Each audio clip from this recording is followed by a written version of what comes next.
Hello students, आज हम लोग केमिस्ट्री का सबसे इंपॉर्टेंट चैप्टर जिसको केमिकल बॉन्डिंग कहते हैं पढ़ने जा रहे हैं। ये चैप्टर बहुत ही अटमोस्ट इंपॉर्टेंस का है। अगर आप इस चैप्टर को अच्छे से समझते हैं तो आगे केमिस्ट्री समझने में आपको सहूलियत होगी। तो और है ये एक बहुत बड़ा चैप्टर, ठीक है, बहुत ही बड़ा चैप्टर है। मुझे लगता है कि 20-25 लेक्चर से ऊपर जाएगा, लेकिन हाँ ये बहुत सारी चीजें इनऑर्गेनिक की भी इसमें कवर हो जाएंगी, ठीक है। तो इस चैप्टर को अच्छे से पढ़िए। देखिए इस चैप्टर में मैं लेक्चर 1 कह रहा हूं, इस लेक्चर 1 कह रहा हूं। केमिकल बॉन्डिंग चैप्टर में मेजर 5 चीजें हमें पढ़नी है। केमिकल बॉन्डिंग है ये बड़ा कॉम्प्लेक्स चैप्टर, क्योंकि हर एक जो चीज अभी बताऊंगा उसमें भी कई सारी चीजें हैं, कई थ्योरीज हैं, ठीक है। तो केमिकल बॉन्डिंग जो है इसमें हमें 5 तरह के बॉन्ड पढ़ने हैं, ठीक है। 5 तरह की बॉन्डिंग पढ़नी है इस पूरे चैप्टर में। सबसे पहले आयनिक बॉन्ड, ठीक है, आयनिक बॉन्ड पढ़ना है। फिर कोवेलेंट बॉन्ड, हाइड्रोजन बॉन्ड,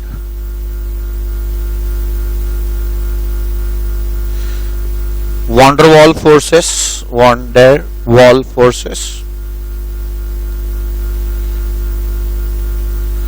ठीक है, वॉल पे डबल ए हो जाएगा, ठीक है, और वॉन्डरवॉल फोर्सेस। और लास्टली जो है आपका जो है मेटालिक बॉन्डिंग हो जाएगी, मेटालिक बॉन्डिंग।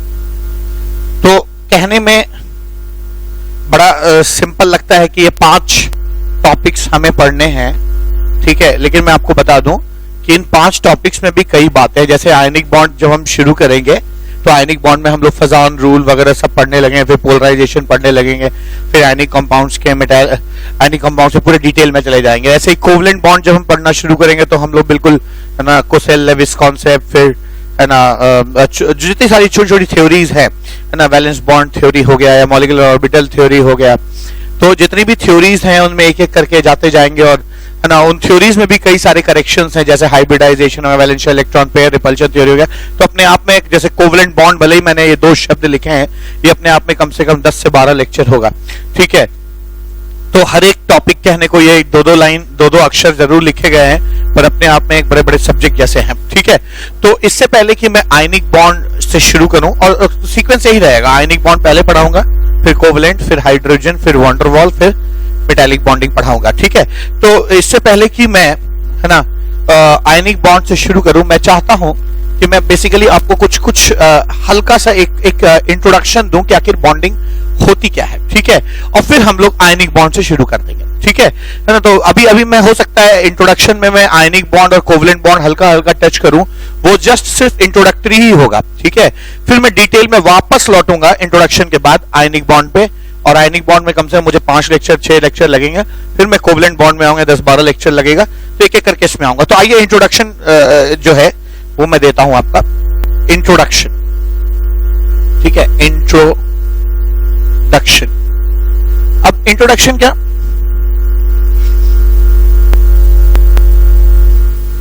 इंट्रोडक्शन में क्या, सबसे पहली बात क्या, आपसे कोई पूछता है what is a chemical bond, what is a chemical bond, what is a chemical bond, chemical bond किसे कहते हैं, ठीक है। ये आपसे पूछा जा सकता है कि किसे कहते हैं। तो बताऊं केमिकल बॉन्ड का मतलब क्या होता है। केमिकल बॉन्ड का मतलब होता है किसी भी 2 एटम को जोड़ने वाली कोई भी चीज हो। मैं एक बात कह रहा हूं, हो सकता है वो इलेक्ट्रॉनिक फोर्स हो, इलेक्ट्रोस्टैटिक फोर्स हो सकता है कि वो आपका मैग्नेटिक फोर्स हो सकता है कि वो किसी भी तरह का फोर्स हो। Anything which binds two atom is called a chemical bond, ठीक है। तो कोई भी चीज जो 2 एटम को बाइंड करके रखता हो उसको हम लोग केमिकल बॉन्ड कहते हैं, ठीक है। अब वो बॉन्डिंग का मैकेनिज्म बदलता है, कई बार प्योर इलेक्ट्रोस्टैटिक अट्रैक्शन होता है तो हम उसे आयनिक बॉन्ड कह देते हैं, कई बार इलेक्ट्रॉन के शेयरिंग से चीजें बनती हैं तो उसे हम कोवलेंट बॉन्ड कह देते हैं, कई बार डाइपोल इंटरैक्शन होता है, उसका भी बेस्ट केस को हम हाइड्रोजन बॉन्ड कह देते हैं, कभी इंड्यूस्ड डाइपोल इंटरैक्शन हो जाता है। तो बहुत सारी चीजें, इन बातों को मैं भविष्य में बताऊंगा। कभी कभी पॉजिटिव कर्नल और डीलोकलाइज्ड इलेक्ट्रॉन के भी वजह से बॉन्डिंग हो जाता है तो उसे हम है ना मेटालिक बॉन्डिंग कहते हैं। तो वजह कुछ भी हो, पर वो फोर्स, वो कारक, वो एजेंट जो किसी दो एटम्स को जोड़ के रखता हो, उसको हम लोग केमिकल बॉन्ड कहते हैं। तो यहां पे लिख सकते हैं any force which binds two atoms is called a chemical bond, is called a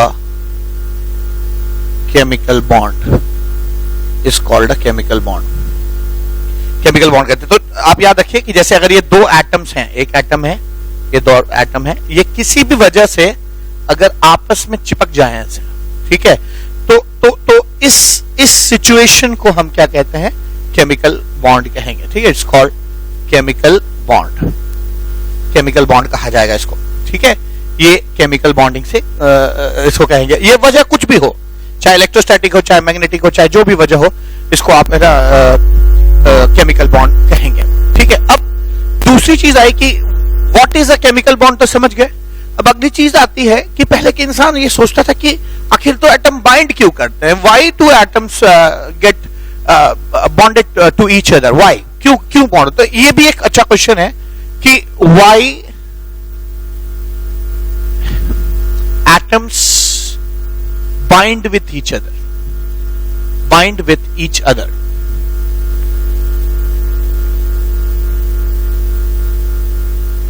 बहुत ही जेन्युइन क्वेश्चन है कि इंसान के दिमाग में शुरू में आया, ठीक है, केमिकल बॉन्ड तो हम समझ गए, ये केमिकल बॉन्ड वो होता है जिससे दो एटम जुड़ते हैं, पर बॉन्डिंग होती क्यों है, व्हाई केमिकल बॉन्डिंग हैपेंस, क्या वजह है कि दो एटम, ऐसा क्या आता है उनके मन में कि वो आपस में चिपक जाते हैं हमेशा के लिए, ठीक है, हमेशा के लिए नहीं, मतलब परमानेंटली चिपकते हैं, कभी उसको डिसोसिएट भी किया जा सकता है। तो सबसे पहले इस बात पर किसी ने कॉन्सेप्ट दिया, तो उस कॉन्सेप्ट को कहते हैं potential energy concept, potential energy concept आया करके किसी ने एक्सप्लेन किया कि इनके बीच में बॉन्डिंग की वजह पोटेंशियल एनर्जी है। अब देखिए समझिएगा क्या होता है, जब दो एटम बहुत दूर होते हैं लार्ज डिस्टेंस, तो इनकी पोटेंशियल एनर्जी कम होती है, ठीक है, अप्रोक्सीमेटली जीरो होती है, लेकिन जैसे जैसे ये अट्रैक्टिव फोर्स है, मान लीजिए इनके बीच में अट्रैक्टिव फोर्स है, तो जैसे जैसे ये पास आते जाते हैं, इनके बीच की जो दूरी है वो घटती चली जाती है। ये जो दूरी है इनके बीच की, ये घटती जैसे चली जाएगी, ये जैसे यहां है, अभी ये यहां आ गए, करीब आ गए, ठीक है। तो जैसे जैसे इनकी दूरी घटती चली जाएगी, पोटेंशियल एनर्जी जो है नेगेटिव होती चली जाएगी, ठीक है। और करीब आएंगे तो और नेगेटिव हो जाएगी, और करीब आएंगे और दूरी घट जाएगी तो और नेगेटिविटी बढ़ जाएगी। मान लीजिए ये है ना -50 किलो जूल पर मोल है, ठीक है ना, तो पोटेंशियल एनर्जी हो सकता है कि और नेगेटिव हो जाए, -75 किलो जूल है ना पर मोल हो जाए। लेकिन दिक्कत यह है कि एक ऐसी दूरी होती है ना R0, जिसके बाद अगर आप इनको और करीब ले जाएंगे तो इनमें अब रिपल्शन शुरू हो जाता है, ठीक है ना, जैसे रिपल्शन शुरू हो जाता है। तो अगर इनके बीच में अगर आप इससे R0 से और कम करेंगे, if R becomes less than R0 से और कम करेंगे, अब इनको ऐसा समझिए ना, जब दूर है तो पास आते जाते और एक ऐसी दूरी आती है जिसपे आके ये फंस जाते हैं। अब अगर आप इनको दूर ले जाएंगे तो ये अट्रैक्शन से करीब आ जाएंगे, और इनको पास ले आएंगे तो ये रिपल्शन से दूर चले जाएंगे। तो होता क्या है कि दो एटम जो है, अगर आप उनको छोड़ दीजिए तो वो धीरे धीरे अट्रैक्ट करते एक सिचुएशन आती है जहां आके अटक जाते हैं। अब वो उससे और वो अटक जाते हैं, और इसी अटकने को बॉन्डिंग कहते हैं। ऐसा शुरू में इंसान समझता था, ठीक है, कि इसी को अटकने को बॉन्डिंग कहते हैं। अब एक ऐसी सिचुएशन आती है जहां से आप अगर दूर जाएंगे तो अट्रैक्ट हो जाएंगे, और करीब आएंगे तो रिपेल हो जाएंगे। इस दूरी को डिस्टेंस ऑफ मिनिमम अप्रोच कहा जाता है, ठीक है, कितना मिनिमम अप्रोच कर सकते हैं चीजें, और इस पे पोटेंशियल एनर्जी जो है आपकी वो मिनिमम होती है, ठीक है, पोटेंशियल एनर्जी मिनिमम होती है। अगर मैं इसका ग्राफ प्लॉट करूं, ग्राफ ऐसा आ जाएगा, मैं इसका ग्राफ यहां प्लॉट कर रहा हूं। अगर मैं इसी चीज का, इस पोटेंशियल एनर्जी कॉन्सेप्ट का अगर मैं ग्राफ प्लॉट करूं, तो वो ग्राफ एनर्जी वाइज ऐसा दिखना चाहिए कि अगर मैं ये जो चीज हो रही है ना, ये जो चीज हो रही है, इनकी दूरी घट रही है और इनकी पोटेंशियल एनर्जी भी लगातार घटती जा रही है, लेकिन आकर एक बार ये मिनिमम हो जा रही है। ठीक है, इस चीज को मैं यहां प्लॉट कर रहा हूं। अगर मैं एनर्जी ऐसे ले लूं, और देखिए आपको ये पता होना चाहिए कि नेगेटिव पोटेंशियल एनर्जी, जब भी पोटेंशियल एनर्जी दो लोगों के बीच में नेगेटिव होती है, तो इसका मतलब होता है उनके बीच में आकर्षण है, अट्रैक्शन है। ठीक है, अट्रैक्शन है। अगर दो लोगों के बीच में पोटेंशियल एनर्जी जीरो हो जाती है तो उनमें है ना अट्रैक्शन है और ना ही रिपल्शन है। ठीक है, और किसी भी दो लोगों के बीच में अगर पोटेंशियल एनर्जी पॉजिटिव आने लगती है तो उनमें रिपल्शन होना पता चलता है कि उनमें रिपल्शन है। ठीक है, तो ये एक बहुत इंपॉर्टेंट बात है जो आपको अपना जहन में रखनी है ना, और ये अगर आपको बात दिमाग में रहेगी तो मैं है ना जो है ग्राफ जब प्लॉट करूंगा तो आपको समझ में आएगा। ठीक है, तो याद रखिएगा, जब कोई अट्रैक्शन और रिपल्शन नहीं है, जीरो, ना अट्रैक्शन है ना रिपल्शन है, तो पोटेंशियल एनर्जी जीरो होगी। अट्रैक्शन होगा तो पोटेंशियल एनर्जी नेगेटिव होगी, और रिपल्शन अगर दो लोगों में होता है तो पोटेंशियल एनर्जी पॉजिटिव होती है। अब मान लीजिए ये मैं एनर्जी का ग्राफ प्लॉट कर रहा हूं यहाँ पे, और ये पॉजिटिव पोटेंशियल एनर्जी का ग्राफ है, इस तरफ एक्सिस है, ये जीरो पोटेंशियल एनर्जी है और ये नेगेटिव पोटेंशियल एनर्जी है। ये इंटर न्यूक्लियर डिस्टेंस है, इसको मैं इंटर न्यूक्लियर डिस्टेंस, दोनों न्यूक्लियस के बीच की दूरी को मैं इंटर न्यूक्लियर डिस्टेंस कह रहा हूं। तो अगर ये एक्सिस जो है वो इंटर न्यूक्लियर एक्सिस है, मैं इसको कह रहा हूं इंटर न्यूक्लियर एक्सिस है, तो ये जो ग्राफ आएगा वो कुछ इस तरीके का आता है। ठीक है, आप जानते हैं जब दूरी इंफिनिटी होती है, ठीक है, जब इंटर न्यूक्लियर डिस्टेंस इंफिनिटी होता है, ये बहुत दूर होते हैं, ये डिस्टेंस अगर इनफाइनाइट होता है तो लगभग इनकी पोटेंशियल एनर्जी जीरो होती है। जीरो तो नहीं होगी एग्जैक्ट, बस थोड़ी सी नेगेटिव होगी। ठीक है, और जैसे जैसे ये करीब आते जाते हैं इनकी पोटेंशियल एनर्जी और नेगेटिव होती जाती है। तो ग्राफ ऐसा आएगा, जैसे जैसे ये करीब आते जाएंगे इनकी पोटेंशियल एनर्जी और नेगेटिव होती जाएगी, और एक ऐसी जैसे जैसे करीब आते जा रहे इनकी जो दूरी है, जब R0 पहुंच जाती है, R0 में इस दूरी को कह रहा हूं, इनके बीच की दूरी R0 पहुंच जाती है तो इनकी पोटेंशियल एनर्जी मिनिमम हो जाती है। ये इनकी मिनिमम पोटेंशियल एनर्जी है इस वक्त, ये इस वक्त मिनिमम पोटेंशियल एनर्जी है, ये U मिनिमम है। अब होता क्या है, इसके बाद अगर आप इनको और करीब लाएंगे तो इनकी पोटेंशियल एनर्जी फिर बढ़ना शुरू होती है ना, बढ़ना शुरू हो जाती है। तो ये ग्राफ कुछ ऐसा आ जाता है, ऐसा आ जाए। ठीक है, और जैसे जैसे अब आप R0 से अगर दूरी और कम करेंगे, जैसे आपने R0 रखा तो ये एनर्जी थी, अगर आप R0 से दूरी कम कर देंगे तो इनकी पोटेंशियल एनर्जी अब थोड़ी सी बढ़ जाएगी, और दूरी कम करेंगे तो इनकी दूरी कम करेंगे, और इनकी दूरी अगर आप कम करते जाएंगे, इधर जाते जा रहे हैं आप, ठीक है, तो अगर आप ये दूरी और कम किए या और कम किए तो इनकी पोटेंशियल एनर्जी और बढ़ती चली जाएगी, और एक समय आएगा जब ये पॉजिटिव होने लगेगी, यानी इनके बीच में बहुत रिपल्शन होने लगेगा। ध्यान दीजिएगा कि नेगेटिव का मतलब ये नहीं होता है कि खाली अट्रैक्शन है, नेगेटिव का मतलब होता है कि अट्रैक्शन रिपल्शन को डोमिनेट कर रहा है। अगर इतना रिपल्शन है तो इतना अट्रैक्शन है, तो नेट नेट अट्रैक्शन है, इसलिए पोटेंशियल एनर्जी नेगेटिव है। और यहां आते आते जो है मैं कह सकता हूं कि अट्रैक्शन मैक्सिमम पे है। अब इधर जाते वक्त क्या हो रहा है, अट्रैक्शन घट रहा है और रिपल्शन बढ़ रहा है, तभी एनर्जी बढ़ती जा रही है। जबकि इधर आते वक्त क्या हो रहा है, अट्रैक्शन बढ़ रहा है और रिपल्शन कम हो रहा है। ठीक है, रिपल्शन कम होता जा रहा है, और रिपल्शन कम होता जा रहा है तो जानिए इधर से इधर तक अट्रैक्शन बढ़ता जा रहा है, यहाँ अट्रैक्शन मैक्सिमम है। अब अट्रैक्शन घटता जा रहा है, और इस पॉइंट के बियॉन्ड अट्रैक्शन पे रिपल्शन हावी हो जाएगा, क्योंकि इस पॉइंट के बियॉन्ड पोटेंशियल एनर्जी जो है वो पॉजिटिव हो जाती है। तो लोगों का ये मानना था कि ये एक ऐसा सिचुएशन है ना, ये एक ऐसी सिचुएशन है जहां एटम आके अटक जाते हैं, और इसी को केमिकल बॉन्ड कहा जाता है। अटक इसलिए जाते हैं क्योंकि इससे अगर दूरी बढ़ाएंगे तो वो फिर इसी दूरी पे आना चाहेगा। अगर आप दूरी बढ़ाएंगे R0 से, वो फिर R0 पे आना चाहेगा, क्योंकि इधर जाने पर, दूरी बढ़ाने पर अट्रैक्शन है।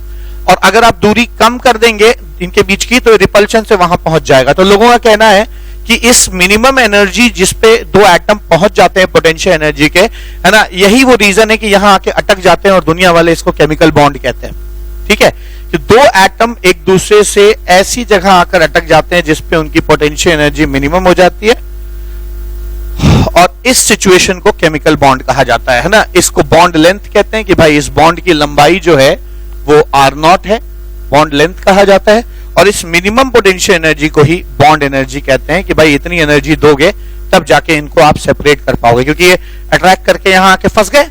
अब इतनी एनर्जी जो आप देंगे इनको देंगे तब ये इनका बॉन्ड टूटेगा और ये अनंत तक चले जाएंगे, ठीक है, इसलिए इसको हम लोग बॉन्ड एनर्जी कहते हैं। तो शुरुआत में इंसान को ये लगता था कि कोई एटम जो है वो क्यों बाइंड करता है एक दूसरे से, इसलिए करता है ताकि वो अपने मिनिमम एनर्जी पे आ सके। मिनिमम एनर्जी आप जानते भी, एक बात और बता दूं कि किसी चीज की एनर्जी जब घटती है तो वो स्टेबल होता है, और किसी चीज की एनर्जी जब बढ़ती है तो वो क्या होता है, अनस्टेबल होता है, ठीक है। तो लोगों का ये मानना था कि हर चीज इस दुनिया में मिनिमम एनर्जी पे इसलिए आना चाहती है कि जब एनर्जी आपकी मिनिमम होगी तो आपकी स्टेबिलिटी जो है वो क्या होगी, मैक्सिमम होगी। तो ऐसा लोगों का मानना था। तो ये पहला रीजन था कि क्यों इन दो एटम बाइंड करते हैं। इसके बाद हुआ ये कि इसके बाद एक साइंटिस्ट आए, लेविस, कई 3 लोग की थ्योरी है, कोसेल, लेविस, लैंगमुइर। इन 3 साइंटिस्ट ने एक कॉन्सेप्ट दिया और उन्होंने कहा ना ना ना ये कारण नहीं है बॉन्डिंग का, है ना, energy is not the reason.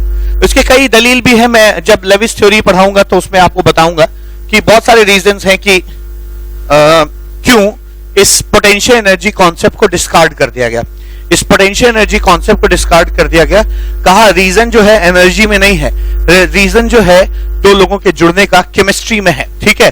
तो नया कॉन्सेप्ट आया, लेविस कॉन्सेप्ट, ठीक है। तो सेकंड कॉन्सेप्ट क्या हो गया, सेकंड कॉन्सेप्ट आया पोटेंशियल एनर्जी कॉन्सेप्ट के बाद लोगों ने बताया नहीं नहीं ये कारण नहीं है, दूसरा कारण है, उसको लेविस थ्योरी कहा गया, लेविस थ्योरी या लेविस कॉन्सेप्ट कहा गया, लेविस कॉन्सेप्ट कहा गया। लेविस साहब ने कहा कि दो एटम्स के जो जुड़ने की बात अभी उठाई गई है, हमने पूछा कि क्यों दो एटम एक दूसरे से बाइंड करते हैं, आखिर वजह क्या है, क्या आता है उनके मन में कि वो एक दूसरे को बाइंड करते हैं। तो पहला रीजन तो पोटेंशियल एनर्जी कॉन्सेप्ट था, लेकिन लेविस ने कहा नहीं, जो है ना, ये रीजन नहीं है, रीजन केमिस्ट्री में है। लेविस ने कहा कि लेविस ने जो अपनी थ्योरी का आइडिया है वो नोबल गैसेस से चुराया। उन्होंने कहा कि जैसे नोबल गैसेस होते हैं, नियॉन है, तो नियॉन के वैलेंस शेल में 8 इलेक्ट्रॉन है, या आर्गन है ना, उसके वैलेंस शेल में 2 8 8 इलेक्ट्रॉन है। तो उनको ये लगता था कि ये लोग स्टेबल हैं, दे आर स्टेबल, ये लोग स्टेबल हैं। तो लेविस कहते थे कि अगर ये स्टेबल हैं, और ये इसलिए स्टेबल है क्योंकि इनके वैलेंस शेल में 8 इलेक्ट्रॉन है, ये इसलिए स्टेबल है क्योंकि इनके वैलेंस शेल में 8 इलेक्ट्रॉन है, ठीक है। तो उन्होंने एक कॉन्सेप्ट दिया कि बॉन्डिंग इसीलिए होगी ताकि हर एटम अपने वैलेंस शेल में 8 इलेक्ट्रॉन कर सके, ठीक है। इस 8 इलेक्ट्रॉन को पाने की कवायद जो है ना, इस 8 इलेक्ट्रॉन को पाने का जो टेंडेंसी है ना, इसको उन्होंने ऑक्टेट रूल नाम दिया, ठीक है, ऑक्टेट रूल नाम दिया। तो उन्होंने कहा कि मैं लिख दे रहा हूं, उनकी थ्योरी का पहली बात यही थी कि अकॉर्डिंग टू लेविस थ्योरी, है ना, according to Lewis theory, Lewis theory, noble gases are very stable, because they have 8 electrons in their valence shell. Valence shell क्या होता है ये बता रहा हूं मैं आज आपको, ठीक है। have 8 electron in their valence shell, ठीक। तो इनके पास 8 इलेक्ट्रॉन होते हैं वैलेंस शेल में, इसलिए बहुत स्टेबल होते हैं। तो लेविस साहब ने कहा यही वजह है कि हर एटम बॉन्डिंग इसलिए करता है ताकि उसके वैलेंस शेल में 8 इलेक्ट्रॉन हो सके। तो उन्होंने कहा hence every atom makes a bond so that it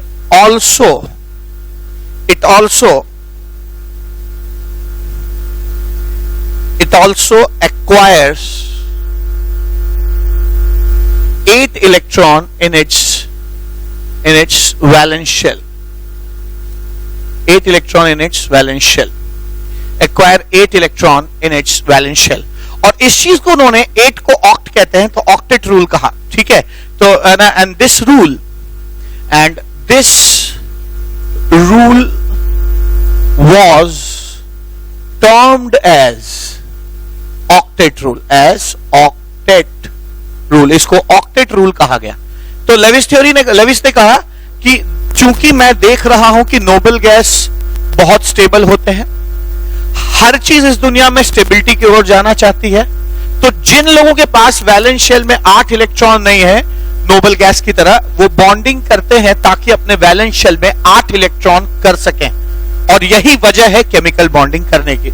इस रूल को उन्होंने ऑक्टेट रूल कहा. ठीक है, उन्होंने कहा कि ये ऑक्टेट रूल है. नेक्स्ट पॉइंट क्या, नेक्स्ट चीज,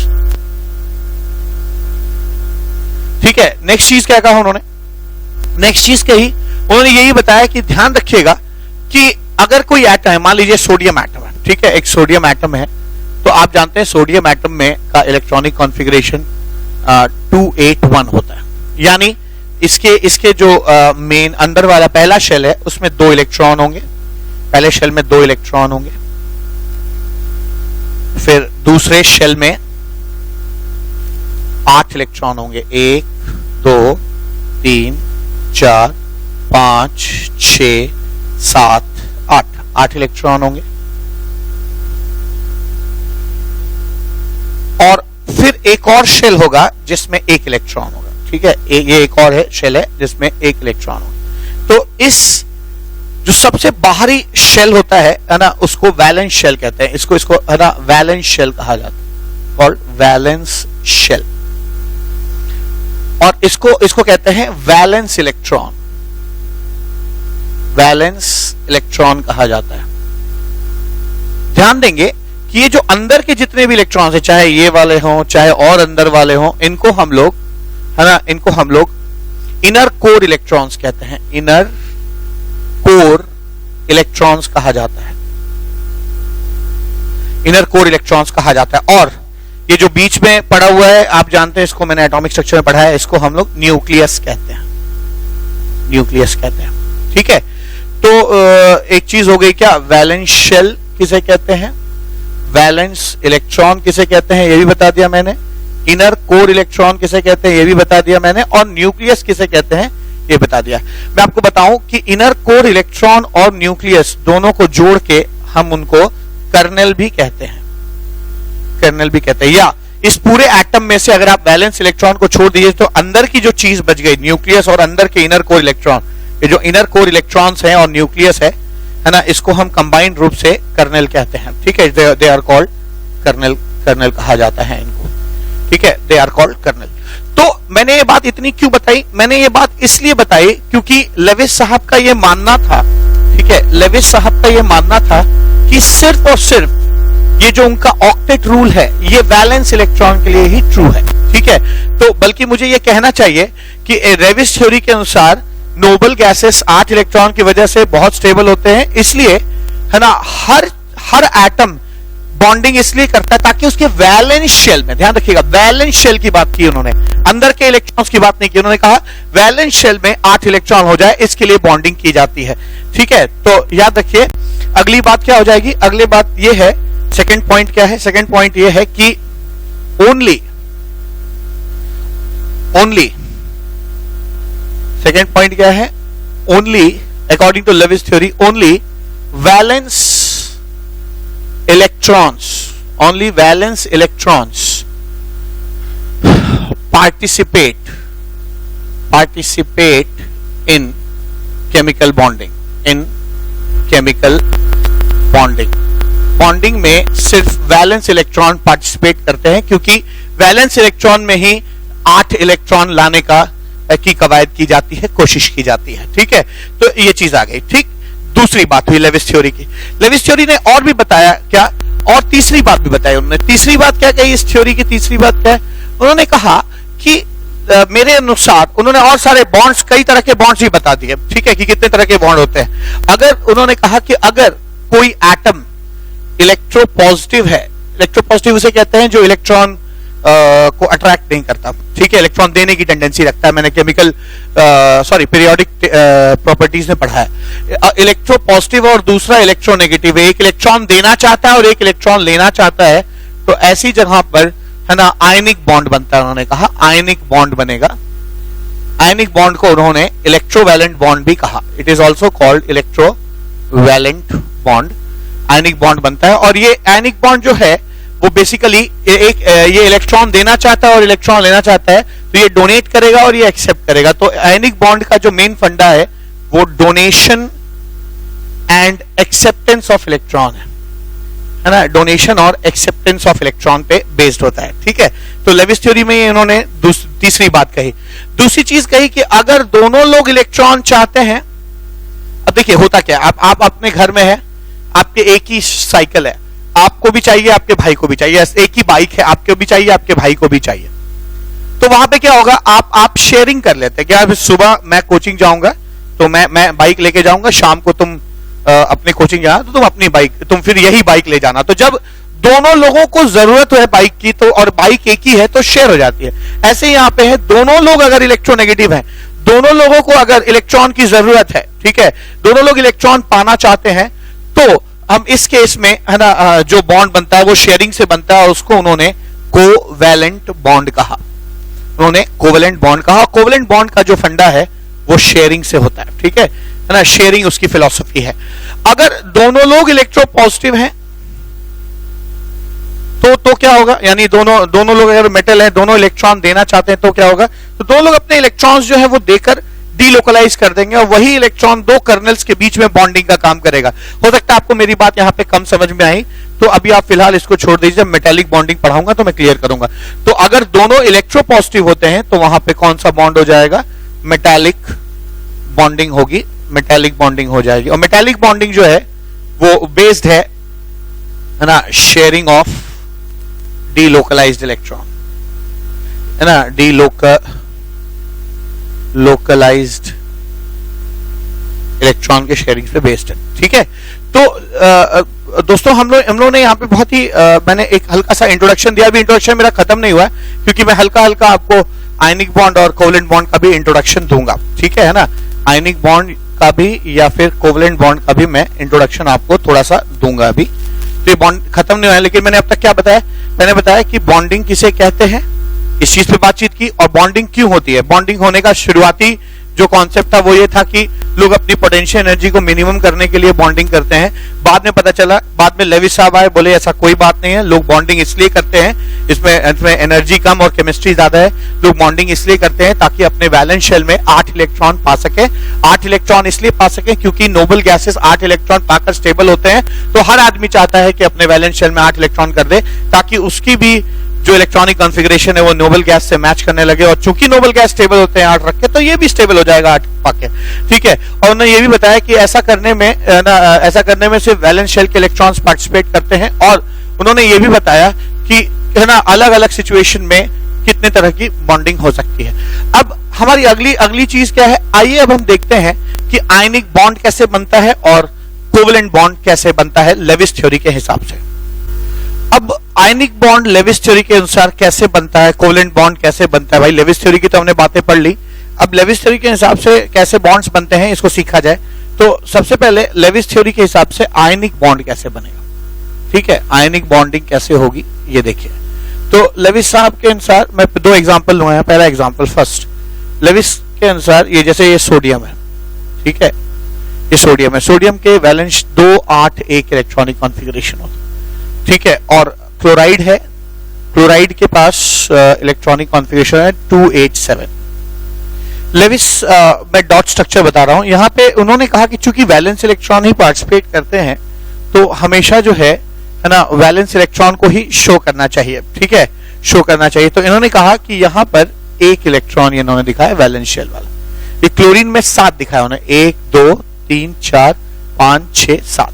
ये डॉट और क्रॉस इलेक्ट्रॉन दिखा रहे हैं, मैंने इसके इलेक्ट्रॉन को डॉट लिखा है तो इसको डिफरेंशिएट करने के लिए इसको मैंने क्रॉस रख लिया है।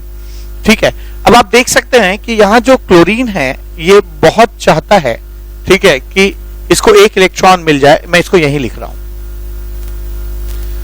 क्लोरीन जो है इसका इलेक्ट्रॉनिक कॉन्फ़िगरेशन 287 है।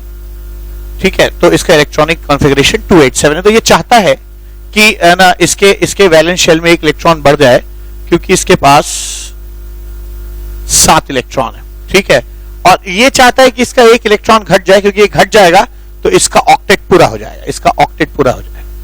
और ये चाहता है कि ये 8 हो जाए, 1 मिल जाता, तो इसका भी ऑक्टेट क्या हो जाता, पूरा हो जाए। ठीक है, तो होता क्या है यहां पर, ये ऐसे लोग जो अपने इलेक्ट्रॉन से निजात पाना चाहते हैं, ठीक है, ताकि उनका ऑक्टेट पूरा हो जाए, उनको हम लोग इलेक्ट्रोपॉजिटिव कहते हैं, इलेक्ट्रोपॉजिटिव एलिमेंट्स कहते हैं। और वो जो इलेक्ट्रॉन सीक करते हैं उनको हम लोग इलेक्ट्रो नेगेटिव एटम कहते हैं। ठीक है, तो होता क्या है, लेविस के अनुसार ये एक इलेक्ट्रॉन सोडियम परमानेंटली क्लोरीन को ट्रांसफर कर देगा। ठीक है, परमानेंटली क्लोरीन को ट्रांसफर कर, तो यहां पर ये जो सोडियम है वो डोनेशन कर रहा है। ठीक है, यहां सोडियम जो है वो डोनेशन कर रहा है और यहां पर ये एक्सेप्टेंस कर रहा है इसका, है ना, इस इलेक्ट्रॉन को एक्सेप्ट कर रहा है। यहाँ डोनेशन है, यहाँ फेनोमेना डोनेशन है और यहाँ पे फेनोमेना एक्सेप्टेंस है। ठीक है, तो चीजें ऐसे आ जाएंगी क्या कि ये एक इलेक्ट्रॉन लूज करने के बाद, चूंकि आप एक इलेक्ट्रॉन जब था तब ये न्यूट्रल था, तो न्यूट्रल का मतलब होता है नेगेटिव और पॉजिटिव बराबर होना। अगर नेगेटिव कम हो जाएगा तो चीजें थोड़ी सी क्या हो जाएंगी, पॉजिटिव हो जाएंगी। तो एक इलेक्ट्रॉन लूज करके सोडियम जो है वो मेटल आयन में चेंज हो जाएगा, कैटायन में।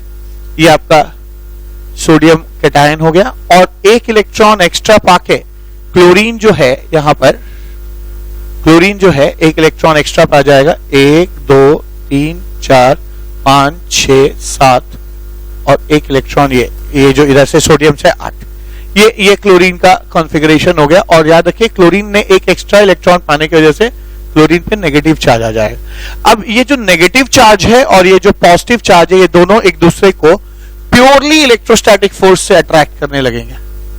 ठीक है, ये जो फोर्स है ये प्योरली इलेक्ट्रोस्टैटिक है, दिस इज इलेक्ट्रोस्टैटिक फोर्स, ये इलेक्ट्रोस्टैटिक फोर्स है ना, जो आपने फिजिक्स में पढ़ा होगा। इलेक्ट्रोस्टैटिक फोर्स उसे कहते हैं, कोलंबिक फोर्स भी कहते हैं, जो दो है ना चार्ज पार्टिकल्स के बीच में होता है। पर इलेक्ट्रोस्टैटिक वर्ड जो है वो फिजिक्स का है। इलेक्ट्रोस्टैटिक फोर्स अगर केमिस्ट्री में होता है दो लोगों के बीच में, तो हम उनको कौन सा बॉन्ड कहते हैं, ionic bond. It is called ionic bond. तो आपने सीखा होगा कि आयनिक बॉन्ड बनता कैसे है। आयनिक बॉन्ड डोनेशन और एक्सेप्टेंस से बनता है। एक आदमी को डोनेट करना है ताकि उसका ऑक्टेट पूरा हो जाए। जब इसने डोनेट कर लिया तब इसका इलेक्ट्रॉनिक कॉन्फ़िगरेशन 2-8 हो गया, इसका ऑक्टेट पूरा हो गया। ठीक है, इसका 2-8 हो गया। और इसका क्या हो गया, इसका क्या हो जाएगा, इसका हो जाएगा 2-8-8।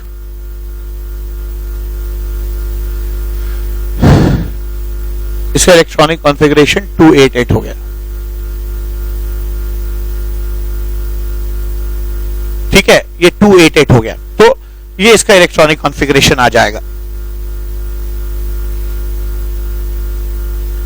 ठीक है, ये इस बॉन्ड को हम आयनिक बॉन्ड कहते हैं। ठीक है, तो लेविस थ्योरी के हिसाब से इस तरह से आयनिक बॉन्ड बनता है। उन्होंने एक और एग्जांपल मैं ले लेता हूं, इसका एक और एग्जांपल ले लेता हूं मैं, आपको और अच्छा समझ में आएगा। Let's take an example of second example, magnesium chloride. ठीक है, मैग्नीशियम है, आप जानते हैं मैग्नीशियम का एटॉमिक नंबर 12 होता है। इसमें है ना 2 8 और 2 इलेक्ट्रॉन होते हैं।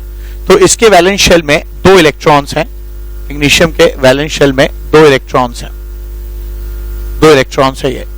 और साथ साथ क्लोरीन जो है, हम ऐसा कर सकते हैं कि इसको थोड़ा बीच में लिखूं मैं, ये मैग्नीशियम है, इसके पास 2 इलेक्ट्रॉन वैलेंस शेल में, ये 2-8-8 और 2 सॉरी। ठीक है, 2 इलेक्ट्रॉन है, ये रहा, एक ये रहा। मैं 2 ही दिखा रहा हूं क्योंकि लेविस साहब का कहना है कि हमारा लेना देना सिर्फ वैलेंस इलेक्ट्रॉन्स है, तो उनको डिनोट करिए, है ना। इस स्ट्रक्चर को हम लोग लेविस डॉट स्ट्रक्चर कहते हैं, it's called Lewis dot structure, है ना। तो ये मैग्नीशियम है। और क्लोरीन के साथ क्या चक्कर है, क्लोरीन के पास 2-8-7 है, इसको 1 इलेक्ट्रॉन चाहिए, 1 2 3 4 5 6 और 7 इलेक्ट्रॉन है। ठीक है, 7 इलेक्ट्रॉन है और इसको 1 इलेक्ट्रॉन चाहिए। और सेम एक और क्लोरीन ले लीजिए, उसके साथ भी ऐसी सिचुएशन है, 2-8-7 है, इसके पास भी 7 इलेक्ट्रॉन है, 1 2 3 4 5 6 7, इसको भी 1 इलेक्ट्रॉन चाहिए। अब होता क्या है, ये मैग्नीशियम जो है वो 1 इलेक्ट्रॉन इसको ट्रांसफर कर देता है और 1 इलेक्ट्रॉन इसको ट्रांसफर कर देगा। ठीक है, और चीजें कुछ इस तरह की बन जाएंगी। क्या होगा ये, अब ये दोनों इलेक्ट्रॉन लूज करने के बाद मैग्नीशियम जो है वो +2 आयन हो जाएगा, +2 आयन हो गया, मैग्नीशियम +2 हो गया। और क्लोरीन 1 इलेक्ट्रॉन पाने के बाद, अच्छा इसका इलेक्ट्रॉनिक कॉन्फ़िगरेशन 2-8 रह गया है, तो इसका आप देख सकते हैं कि इसका ऑक्टेट भी जो है वो पूरा हो गया। ठीक है, अब यहां पे क्लोरीन 1 इलेक्ट्रॉन पा जाएगा तो क्लोराइड ऐसा हो जाएगा Cl। ठीक है, और यहां पे क्या हो जाएगा, डॉट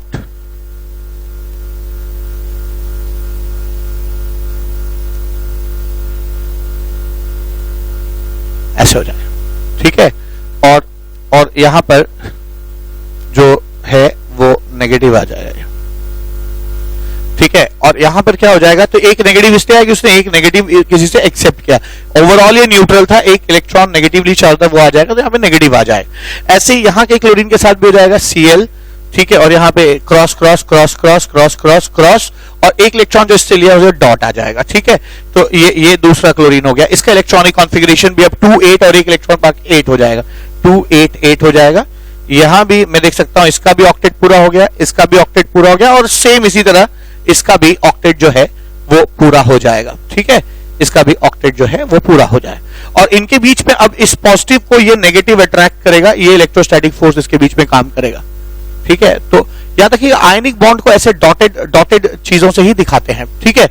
तो मैग्नीशियम क्लोराइड कुछ इस तरह का रूप धर लेता है, ठीक है। इस तरह की चीजें आ जाती है। अब मैं आपको यहाँ एक खास बात बताऊं कि ना सिर्फ आयनिक बॉन्ड आपने समझ लिया कि कैसे आयनिक बॉन्ड बनते हैं, कैसे सबका ऑक्टेट जो है वो पूरा हो जाता है, इसके अलावा मैं आपको एक और बात बताना चाहता हूं। क्या कोई भी एटम आयनिक बॉन्ड बनाते समय जितना इलेक्ट्रॉन देता है या जितना इलेक्ट्रॉन एक्सेप्ट करता है वो उसकी इलेक्ट्रोवैलेंसी हो जाती है, ठीक है। मैं कह सकता हूं कि यहां पर सोडियम की इलेक्ट्रोवैलेंसी 1 है और यहां इसकी इलेक्ट्रोवैलेंसी भी 1 है। तो इलेक्ट्रोवैलेंसी का मतलब होता है नंबर ऑफ इलेक्ट्रॉन्स डोनेटेड और accepted while forming ionic bond, it's called electrovalency. Now you can, it is pretty evident that here this chlorine has a electrovalency of 1 because it is accepting 1 electron. यहां पे भी इसकी electrovalency 1 है क्योंकि एक electron accept कर रहा है, जबकि यहां पर इसकी इलेक्ट्रोवैलेंसी 2 है क्योंकि ये 2 इलेक्ट्रॉन डोनेट कर रहा है ना, डोनेट कर रहा है। तो यहां पर मैं एक नोटेबल बात लिख लेता हूं। क्या नोटेबल क्या है कि आयनिक बॉन्ड बनते समय लेविस ने कहा the number of electrons required, no, number of electrons donated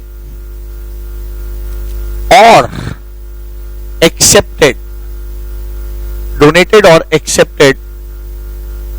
while forming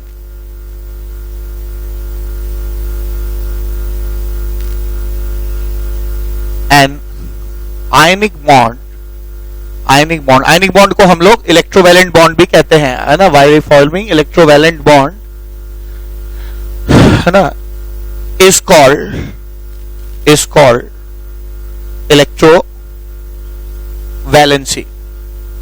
electrovalency कहते हैं, ठीक है। तो ये आपकी इलेक्ट्रोवैलेंसी कहलाएगी। अब हमने ये तो समझ लिया कि आयनिक बॉन्ड कैसे बनते हैं, किसके अनुसार, लेविस थ्योरी के हिसाब से। आइए अब ये सीखते हैं कि कोवलेंट बॉन्ड कैसे बनते हैं लेविस थ्योरी के हिसाब से, ठीक है। तो नेक्स्ट चीज हो जाएगा कोवलेंट बॉन्ड। कोवलेंट बॉन्ड का मेन फंडा जो है वो शेयरिंग का होता है। दो लोग जब शेयर करें, अब देखिए कैसे कब शेयर करेंगे इसको समझिएगा। मान लीजिए मैं सबसे सिंपलेस्ट एटम हाइड्रोजन लेके चलता हूं। हाइड्रोजन, 2 हाइड्रोजन एटम है। अब इसके पास एक ही इलेक्ट्रॉन है, ठीक है, इसके पास एक ही इलेक्ट्रॉन है और इसको अपने नियरेस्ट नोबल गैस कॉन्फ़िगरेशन पाने के लिए कम से कम 2 इलेक्ट्रॉन होने चाहिए, हीलियम जैसा होना चाहिए।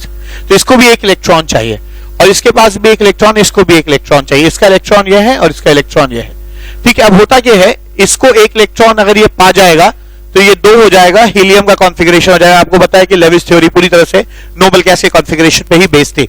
और ये भी क्या, इसको भी एक इलेक्ट्रॉन चाहिए। तो अब ये यहां ऐसे नहीं कर सकते कि हाइड्रोजन से कहे कि तुम अपना डोनेट कर दो और मैं एक्सेप्ट कर लूंगा। डोनेट करने से इसका तो फायदा हो जाएगा, इसका नुकसान हो जाएगा, ठीक है।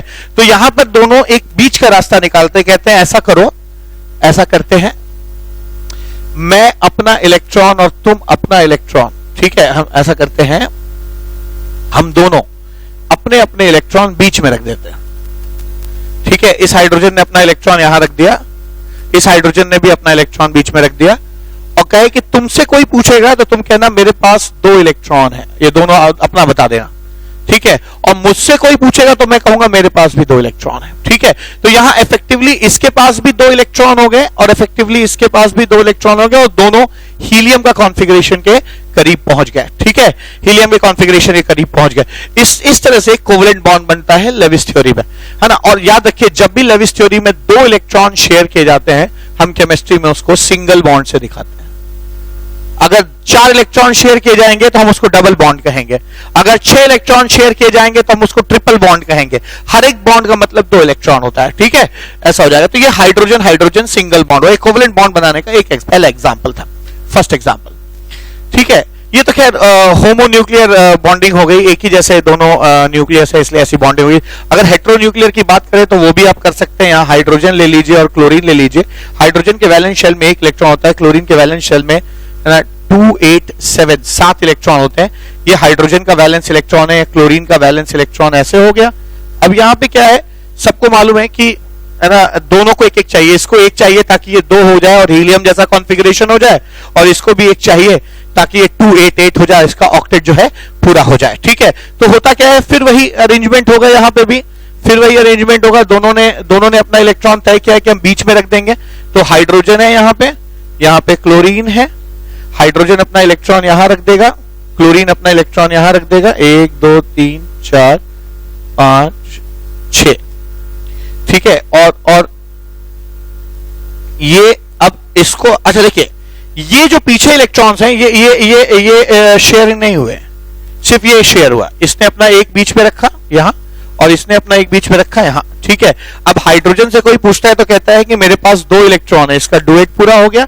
और क्लोरीन से कोई पूछता है तो क्लोरीन कहता है मेरे पास टोटल 8 इलेक्ट्रॉन है, ठीक है, 1 2 3 4 5 6 7 8, और ये 8 इलेक्ट्रॉन हो जाएंगे मेरे पास, ये 8 इलेक्ट्रॉन। तो इसका भी ऑक्टेट पूरा हो गया, इसका भी, इसके पास भी वैलेंस शेल में 8 इलेक्ट्रॉन हो गए। तो ये HCl ऐसे बनता है और HCl को हम ऐसे डिनोट करेंगे। चूंकि दोनों के बीच में 2 इलेक्ट्रॉन शेयर हुए हैं इसलिए हम इसको ऐसे लिखेंगे, HCl ऐसे लिखा जाएगा, ठीक है। 2 इलेक्ट्रॉन का मतलब सिंगल बॉन्ड हो गया। ये जिसका दूसरा एग्जांपल था। और भी कई एग्जांपल्स हैं मेरे पास, है ना, और जिसको जितने एग्जांपल्स हम देखेंगे उतनी क्लैरिटी बढ़ती जाएगी। अगला एग्जांपल जो है मेरे पास वो है ऑक्सीजन का। अब तीसरा केस देखते हैं, O2 कैसे बनता है। ऑक्सीजन है, ऑक्सीजन का इलेक्ट्रॉनिक कॉन्फ़िगरेशन होता है 2 और 6, इसका भी 2 और 6। इसके वैलेंस शेल में 6 इलेक्ट्रॉन है, 1 2 3 4 5 6, ठीक है। इसके वैलेंस शेल में भी 6 इलेक्ट्रॉन, 1 2 3 4 5 6, ठीक है। अब इसको भी 2 चाहिए ताकि इसका ऑक्टेट पूरा हो जाए, इसको भी 2 चाहिए ताकि इसका ऑक्टेट पूरा हो जाए। तो ये करते क्या है, दोनों 2 इलेक्ट्रॉन शेयर कर लेते हैं, है ना। यहां ऑक्सीजन ऐसे करेगा, O, ठीक है। ध्यान दीजिएगा, जो इलेक्ट्रॉन शेयर नहीं होते हैं, जो पेयर ऑफ इलेक्ट्रॉन शेयर नहीं होते हैं, उनको हम लोन पेयर कहते हैं, लोन पेयर्स कहा जाता है। और जो शेयर हो जाते हैं, जो शेयर्ड पेयर है, उनको हम लोग शेयर्ड पेयर ऑफ इलेक्ट्रॉन कहते हैं, शेयर्ड पेयर। तो जो शेयर हो गया पेयर उसको शेयर्ड पेयर, जो नहीं हुआ उसको लोन पेयर, ठीक है, इस तरह से कहा जाता है। अब यहां पे क्या होगा, यहां पे इस ऑक्सीजन ने भी 2 इलेक्ट्रॉन बीच में रखा और 4 इलेक्ट्रॉन अपने पास रखा, शेयरिंग नहीं की। इस ऑक्सीजन ने भी 2 इलेक्ट्रॉन बीच में रखा और बाकी इलेक्ट्रॉन जो है ऐसे रख दिया, ठीक है, ऐसे रखा। अब कोई इससे पूछता है, तो थोड़ा मैं और दूर कर दूं,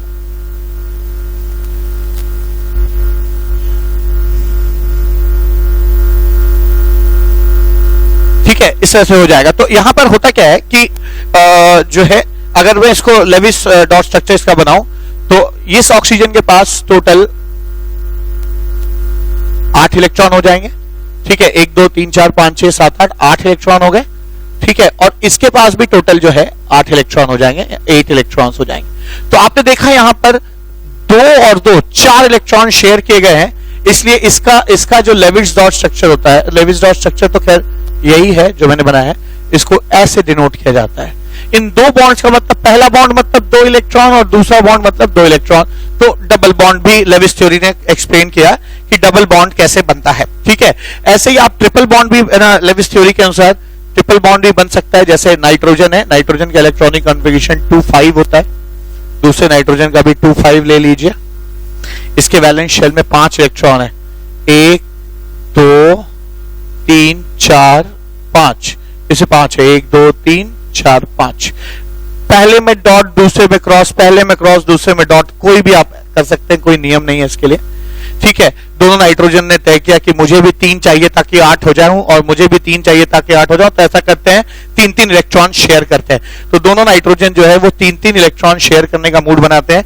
पहला वाला 3 जो है वो ये हो जाएगा, 1 2 3, 4 5, इसके भी 1 2 3 4 5। अब होता क्या है,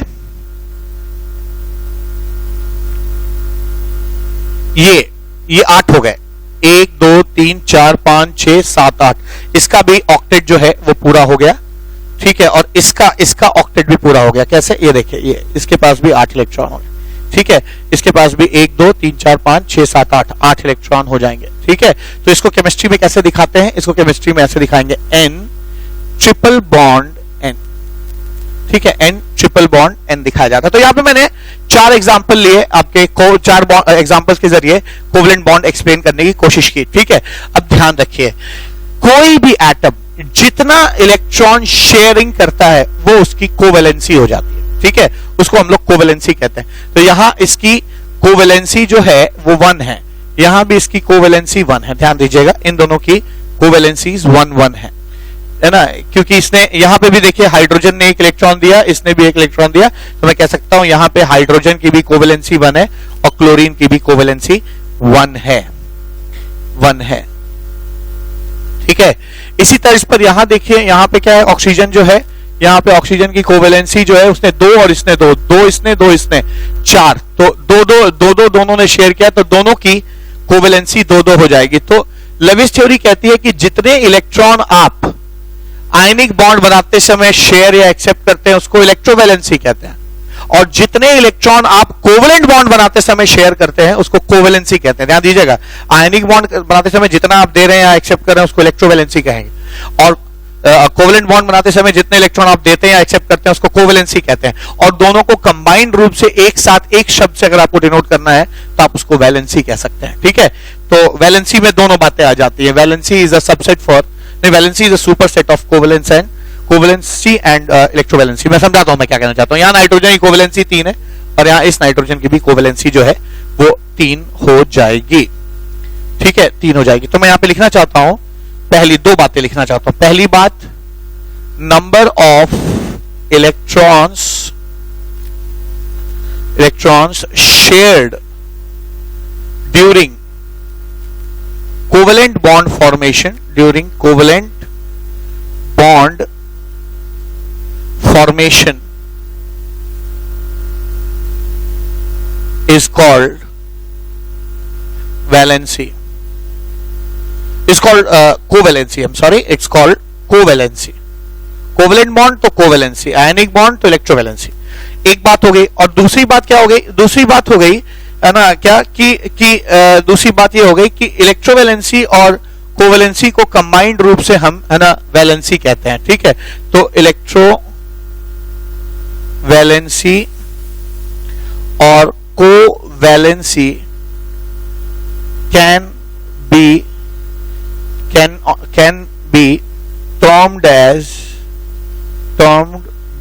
be named by a general word, can be named by a general word,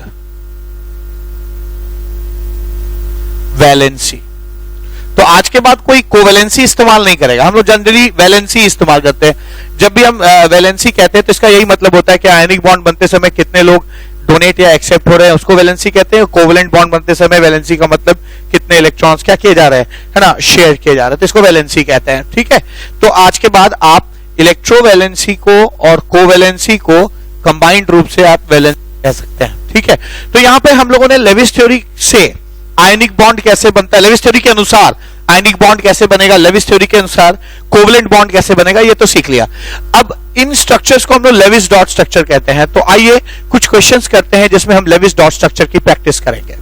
some examples of Lewis dot structure. Lewis dot structure के कुछ एग्जांपल्स देखे जाए तो क्या एग्जांपल्स हो जाएंगे यहां पे। अब पहला एग्जांपल है, मैं 5 एग्जांपल लूंगा। H2O, ठीक है, H2O बनाना है मुझे। तो H2O कैसे बनेगा, आप देखिए ऑक्सीजन का इलेक्ट्रॉनिक कॉन्फ़िगरेशन होता है। ऑक्सीजन के वैलेंस शेल में 6 इलेक्ट्रॉन होते हैं, मान लीजिए 1 2 3 4 5 6, और हाइड्रोजन के वैलेंस शेल में 1 इलेक्ट्रॉन होता है, तो 1। तो हाइड्रोजन को 2 चाहिए, मैं यहां लिखा, चलिए हाइड्रोजन में 1 इलेक्ट्रॉन होता है, ठीक है, और ऑक्सीजन में 6 होते हैं। हाइड्रोजन को 1 इलेक्ट्रॉन चाहिए और ताकि इसका डुएट पूरा हो जाए, और ऑक्सीजन को 2 इलेक्ट्रॉन चाहिए ताकि इसका ऑक्टेट पूरा हो जाए। तो इन दोनों ने क्या तय किया, हाइड्रोजन ने अपना इलेक्ट्रॉन यहां रख दिया और हाइड्रोजन अब कहता है कि मेरे पास 2 इलेक्ट्रॉन है, ठीक है, 2 इलेक्ट्रॉन है। ऐसे ही एक हाइड्रोजन इधर आ जाएगा। तो ये आपको कॉमन सेंस से देखना होगा ये कैसे वैलेंसी फिट होगी। आगे चल के मैं इसका लॉजिकल तरीका भी बताऊंगा। इसका भी डुएट पूरा हो गया, और अगर आप गौर से देखेंगे तो इस ऑक्सीजन का ऑक्टेट पूरा हो जाएगा ना, 1 2 3 4 5 6 7 8। आप कह सकते हैं कि वाटर मॉलिक्यूल में 2 बॉन्ड पेयर हैं और 2 जो है वो लोन पेयर्स हैं, ठीक है। तो ये वाटर का लेविस डॉट स्ट्रक्चर हो गया। अगला चीज क्या, ठीक है, नेक्स्ट एग्जांपल क्या, तो नेक्स्ट एग्जांपल मैं कह रहा हूं कार्बन डाइऑक्साइड लेते हैं। चलिए CO2, CO2 is a good example. Carbon के वैलेंस शेल में 4 इलेक्ट्रॉन होते हैं, 1 2 3 4। ऑक्सीजन के वैलेंस शेल में 6 इलेक्ट्रॉन होते हैं, 1 2 3 4 5 6। चलिए मैंने ऐसे लिखा है ना, और यहां पे भी ऑक्सीजन के 6 हैं, 1 2 3 4 5 6। अब ध्यान दीजिए, इस ऑक्सीजन को 2 इलेक्ट्रॉन चाहिए, और ठीक है, और इस ऑक्सीजन को भी 2 चाहिए, और कार्बन को और 4 इलेक्ट्रॉन चाहिए ताकि इसका ऑक्टेट पूरा हो सके। तो ये ऑक्सीजन क्या करता है, ये 2 इलेक्ट्रॉन को बीच में रख देता है यहां पर, और ये कार्बन भी जो है अपने 2 इलेक्ट्रॉन यहां रख देगा, ठीक है। तो इस ऑक्सीजन का तो ऑक्टेट पूरा हो गया, ठीक है, इस ऑक्टेट पूरा हो गया। अब इस कार्बन ने अपने 2 इलेक्ट्रॉन के किसको 2 यहां रखे, और इसने भी 2 अपने उठा के यहां से यहां रख दिए, ठीक है। तो इस ऑक्सीजन का भी ऑक्टेट जो है वो पूरा हो गया, ठीक है। अब इस कार्बन का जो ऑक्टेट है वो भी पूरा हो गया। आप देख सकते हैं यहाँ 1 2 3 4 5 6 7 8। अगर आप इसको है ना नॉर्मल जो स्ट्रक्चर बनाएंगे तो चूंकि हर 2 इलेक्ट्रॉन एक बॉन्ड होता है, तो C double bond O, C double bond O ऐसे हो जाएगा ये, ठीक है, ये ऐसे हो जाएगा, ठीक। ऐसे ही यहाँ पे O है, अगर मैं इसको देखूं तो O ये 2 इलेक्ट्रॉन है, सिंगल बॉन्ड है H। एक चीज आप जानिए, लेविस डॉट स्ट्रक्चर ये जरूर बताता है कि कितने बॉन्ड बनेंगे किसके बीच में, पर उस वो स्ट्रक्चर लीनियर होगा कि वी शेप्ड होगा, क्या होगा इसके बारे में है ना लेविस डॉट स्ट्रक्चर कोई बातचीत नहीं करता। वाटर ऐसे HO और H सीधी रेखा में होंगे कि वी शेप्ड होंगे कि कोई और शेप होगा, इसके बारे में Lewis dot structure Lewis theory बात नहीं करती। यही लेविस थ्योरी की बेसिकली सबसे बड़ी प्रॉब्लम थी, ठीक है। एक एग्जांपल और है, मैं चाहता हूं कि यूजर्स जो भी स्टूडेंट्स हैं वो इन क्वेश्चंस को खुद भी अटेम्प्ट करें। जैसे तीसरा लेविस डॉट स्ट्रक्चर CCl4 का मैं बनाने जा रहा हूं, तो मैं चाहता हूं कि आप वीडियो पॉज करके खुद भी एक बार बना के देखिए कि कैसे बना पाते हैं कि नहीं आप, ठीक है। अब यहाँ पे क्या है, कार्बन की 4 वैलेंसी होती है, 4 इलेक्ट्रॉन हो गए, 1 2 3 4। क्लोरीन की 7 होती है, तो क्लोरीन की 7 कैसे होगी, 1 2 3 4 5 6, और 7वां उसने यहीं रख दिया। तो क्लोरीन को 1 इलेक्ट्रॉन चाहिए था, इसलिए कार्बन से उसने 1 इलेक्ट्रॉन शेयर कर लिया, ठीक है। यही बात यहां पे भी हो जाएगी, दूसरे क्लोरीन के केस में भी हो जाएगी। यहां एक क्लोरीन है, 1 2 3 4 5 6 7 ऐसे हो जाएगा। 1 ये क्लोरीन है, 2 3 4 5 6 7, ठीक है, ऐसे है। ये भी ऑक्टेट पूरा हो गया, और इसको एक और क्लोरीन यहां लगा दीजिए, 1 2 3 4 5 6 7। इसका भी, इस क्लोरीन का भी ऑक्टेट पूरा हो गया। अब आप कार्बन की बात करिए तो अगर आप देखेंगे तो कार्बन का भी यहाँ ऑक्टेट जो है पूरा हो गया, ठीक है। तो फिर वही बात, CCl4 का हम लेविस डॉट स्ट्रक्चर बना ले रहे हैं। ऐसा लग रहा है जैसे कार्बन ने 1 Cl 2 Cl 3 Cl और 4 Cl, चारों Cl के साथ एक सिंगल बॉन्ड बनाया है यहाँ पे, ठीक है। तो ये आपका CCl4 का लेविस डॉट स्ट्रक्चर होगा। लेकिन मैं फिर आपको ये बात बता दूं कि लेविस थ्योरी जो है वो ये बात नहीं बताती कि ये स्क्वायर की तरह ऐसे होंगे या टेट्राहेड्रल होंगे या इनका क्या शेप होगा, शेप के बारे में कोई बातचीत नहीं करता ये थ्योरी। नेक्स्ट एग्जांपल जो स्टूडेंट्स खुद भी बना सकते हैं वो है C2H2 कर लीजिए, C2H2 कैसे बनेगा, तो आप देख लीजिए 2 कार्बन है, कॉमन सेंस है। आगे चल के मैं बताऊंगा कि आपको कैसे पता लगाएंगे कि कितने बॉन्ड होंगे नहीं होंगे, ये सब आगे मैं आपको कैलकुलेशन करना लॉजिकली सिखाऊंगा। फिलहाल अभी आप अपने है ना क्या कहते हैं कॉमन सेंस से है ना सहजवृत्ति से आप इसको जज कर सकते हैं, ठीक है। अब यहाँ 2 हाइड्रोजन है, तो ये हाइड्रोजन मैंने यहाँ लगाया, ठीक है, यहीं क्यों लगा, यहां क्यों नहीं लगा, ये सारी बातें अभी आपको समझ में नहीं आएंगी। आगे इसका मैं लॉजिक दूंगा कि क्यों हाइड्रोजन ऐसे होता है, किनारे होगा, क्यों कार्बन बीच में होगा। I let you know which atom will be a central atom, which atom will be a bonded atom, which atom will be found at the periphery of the molecule, which atom will occupy the central stage of the molecule। तो वो सारी चीजें जो है I will let you know afterwards. ठीक है, बताऊंगा इसमें। हाइड्रोजन का एक इलेक्ट्रॉन, हाइड्रोजन का एक इलेक्ट्रॉन, कार्बन के 4 होते हैं, एक यहां लगाया, 2 3 4। इस कार्बन ने का एक इलेक्ट्रॉन यहां है, 1 2 3 और एक यहां 4, और इस हाइड्रोजन ने एक रख दिया। तो आप देख सकते हैं यहां इस हाइड्रोजन का डुएट पूरा हो गया, इस हाइड्रोजन का डुएट पूरा हो गया। ठीक है, और अगर आप कार्बन की बात करिएगा, ठीक है, तो अगर आप कार्बन की बात करिएगा तो इस कार्बन के पास 3 और 3 6 7 8, ये अगर आप ऐसे देखेंगे तो इस कार्बन का भी ऑक्टेट पूरा हो गया। और अगर आप ऐसे देखेंगे ना, इधर से इससे देखेंगे तो आप पाएंगे 1 2 3 4 5 6 7 8, इसका भी ऑक्टेट पूरा हो गया, इस कार्बन का भी ऑक्टेट पूरा हो गया। अब आप अगर बहुत गौर से देखेंगे तो ऐसा लगेगा जैसे ये जो कार्बन है ऐसे यहां पे ये कार्बन है, और ये सिंगल बॉन्ड जो है वो H हो जाएगा, और यहाँ पे 1 2 और 3, यहाँ पे 3 जो है वो ट्रिपल बॉन्ड हो जाएंगे, फिर यहाँ पे C हो जाएगा और फिर यहाँ पे H हो जाएगा। ठीक है, तो ये आपका C2H2 का स्ट्रक्चर हो जाएगा। ठीक है, अब आइए अगला स्ट्रक्चर देखते हैं, C2H4। ठीक है, C2H4 देखते हैं। तो ये आपका चौथा स्ट्रक्चर हो गया। पांचवा स्ट्रक्चर क्या हो जाएगा, C2H4। C2H4 भी इसी तर्ज पे बन जाएगा। ठीक है, आप क्या करिए, कार्बन ले लीजिए, एक कार्बन ले लीजिए, अब की बार 2 हाइड्रोजन, एक हाइड्रोजन यहां, 4 हाइड्रोजन है, 2 3 4, इसका एक इलेक्ट्रॉन और इस कार्बन का एक इलेक्ट्रॉन, इसका एक इलेक्ट्रॉन, इस कार्बन का इलेक्ट्रॉन, इस कार्बन के 2 इलेक्ट्रॉन है। कार्बन के पास 4 इलेक्ट्रॉन होते हैं, 1 2 3 4। ठीक है, इस कार्बन के पास 4 है, 1 2 3 4, और इस हाइड्रोजन का 1 और इस हाइड्रोजन का 1।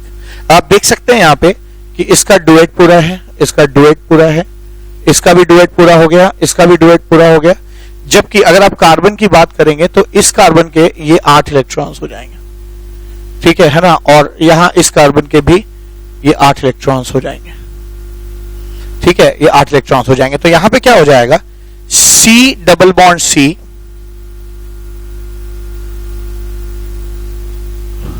Single bond H, single bond H, single bond H, single bond H, ऐसे हो जाए।